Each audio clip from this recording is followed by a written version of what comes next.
Much of the U.S. East Coast is seeing historic cold temperatures, wind chill alerts, frozen water, traffic pileups, and there is plenty more on the way. Snow and more cold. So as we bring in John Northcott, who's tracking that story for us. John, I personally am a fan of the much warmer Pineapple Express. You're going to introduce us to the cyclone, the bomb cyclone this morning. Yes, this is what they call the explosive cyclogenesis. Effectively, what it is an area of low pressure trapping cold over the northeastern United States, but really more than the northeastern United States, from Florida all the way north. We've been dealing with cold here, but over the next couple of days, it could even get much colder.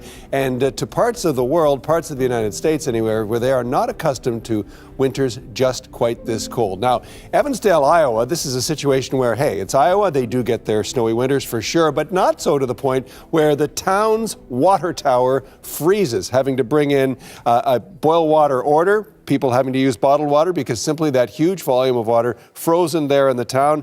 Evansdale, Iowa, population 4,700. Mama Mimi's Take and Bake Pizza, one of the many fine businesses that'll be coping with the lack of water there. Elsewhere in the United States, again, areas that we're talking about here, where in some cases it's 10 or 15 or even 20 degrees Celsius lower than they're used to. Here it is, Savannah, Georgia. Whether it's midnight or daylight in the gardens there, they are frozen, a situation where we're dealing with multiple road closures, school closures as well. This, again, the situation where people are having to dress up and cope with temperatures that they don't have the wardrobes for. In some cases, they don't have the insulation for. Let's listen to some of the folks from the American South. This morning when I got home from work, it was just ridiculously cold. Walk in and see my breath. I was like, no, that's just too much. I don't like it at all. I'm a warm weather guy, and it chills me to the bone, really. It's what it does. That's all I can say. It's miserable to me. So humans, John, not accustomed to these temperatures. Animals aren't either, and that's causing concern about the warm weather wildlife. We're talking about Florida, for example, where not only are there citrus crops being affected, but the wildlife like the magnificent manatee. Now, the reason we're showing you this shot of a power plant, this is an area where manatees flock in the cold water. This is Tampa Bay, when their body temperatures get too low, and it's not significantly lower by our standards, but it interferes with their ability to eat. So the warm water from the power plant attracts them, but there they are coming in record numbers. And finally, a tragic story that we're getting from the East Coast, again, Boston, Massachusetts, Cape Cod, an area that is going to get, in the next couple of days, a lot more cold. These are sharks. They're sharks that have either died from cold shock or their gills frozen as well. The people that worry about this, the Atlantic White Shark Conservancy, say they are very worried about what the cold weather is doing to these sharks that are trapped in that. You know the way Cape Cod has got that hook shape to it? They get trapped in that hook and they can't escape to warmer water. Winds of up to 100 miles per hour are causing havoc across the UK. In the early hours on January 3rd, Storm Eleanor started to rip through England, Ireland, and Wales, uprooting trees, tearing off roofs, and bringing transportation to a halt. The Guardian reports at least 4 people are injured. Around 55,000 houses and businesses have been left without power in Ireland, and the Thames barrier has closed to protect London from flooding. The flooding could not be stopped, however, in coastal towns such as Cornwall, where the high tides breached the seawall and water rolled into the streets. According to the UK's National Weather Service, the winds are starting to ease around the country, but weather warnings will remain active until the end of the day. Meanwhile, Storm Eleanor is also causing damage and disruption in Switzerland, Germany, and France. For United News International, I'm Matt Paul. Tropical depression Agaton has killed at least 2 and displaced thousands since making landfall Tuesday in the central Philippines. Both deaths occurred in Malabuyok in southern Cebu province. A 64-year-old woman died when a landslide hit her home, and a 39-year-old man died after jumping through a window in panic. Agaton's heavy winds and rains caused landslides and floods in many Philippine provinces. The National Disaster Risk Reduction and Management Council said over 4,000 families have been evacuated. Agaton comes after 2 major tropical storms hit the country in December.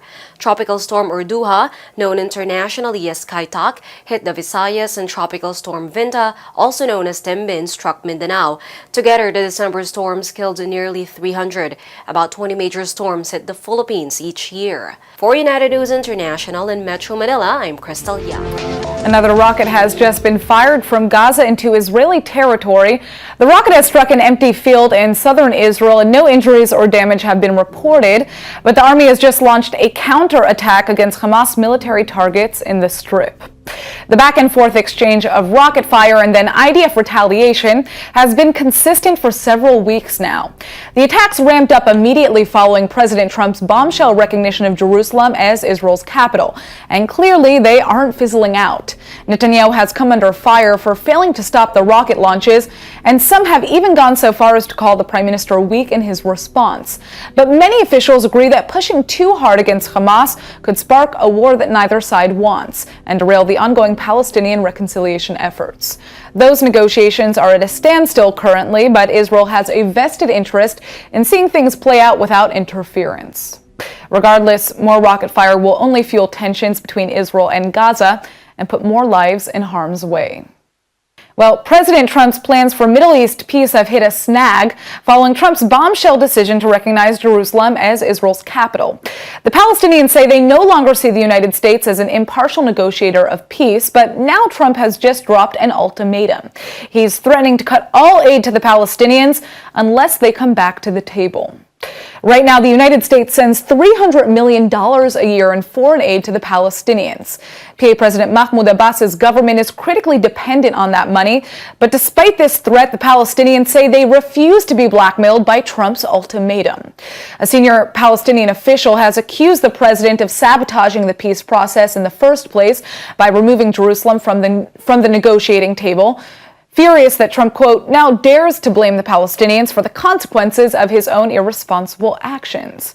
America's ambassador to the UN, Nikki Haley, has echoed Trump's position and remains firm that the UN resolution denouncing Trump's Jerusalem announcement was detrimental to the peace process. I think the president has basically said that he doesn't want to give any additional funding or stop funding until the Palestinians are agreeing to come back to the negotiation table. And what we saw with the resolution was not helpful to the situation. We're trying to move for a peace process, but if that doesn't happen, the president's not going to continue to fund that situation. All right, now get this. A bombshell lawsuit has just been filed against Delta Airlines, accusing the airline of practicing anti-Jewish, anti-Hebrew, and anti-Israeli behavior. These are disturbing allegations made worse by the fact that former and current Delta employees are the ones filing the lawsuit. The plaintiffs are accusing Delta management for pushing forward the attitude that Jews and Israelis, quote, cannot be trusted, are aggressive and inappropriate, and engage in what are deemed to be strange behaviors by conducting prayers on the flights, as well as their request for kosher meals. One former employee in the lawsuit says Delta actually fired her for being Jewish. The airline claims she was fired because she missed a flight while working as a flight attendant for Delta, but the woman says she had been approved for maternity leave at the time.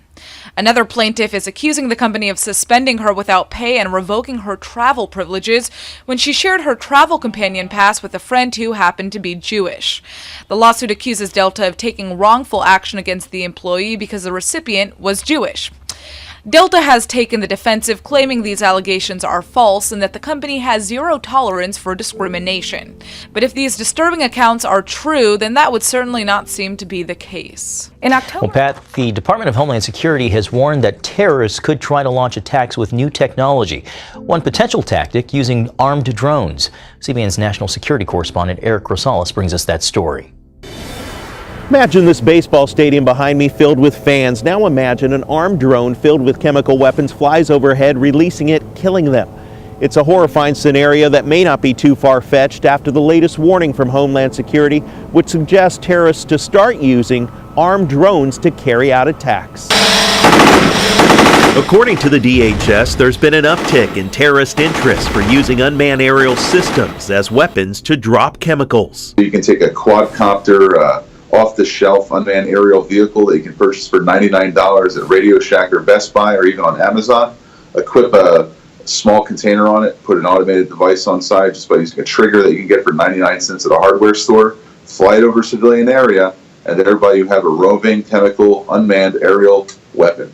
Greg Roman leads the Middle East Forum, a research center working to defend our country from threats in that region. Roman says ISIS already uses drones on the battlefield to drop grenades and other explosives.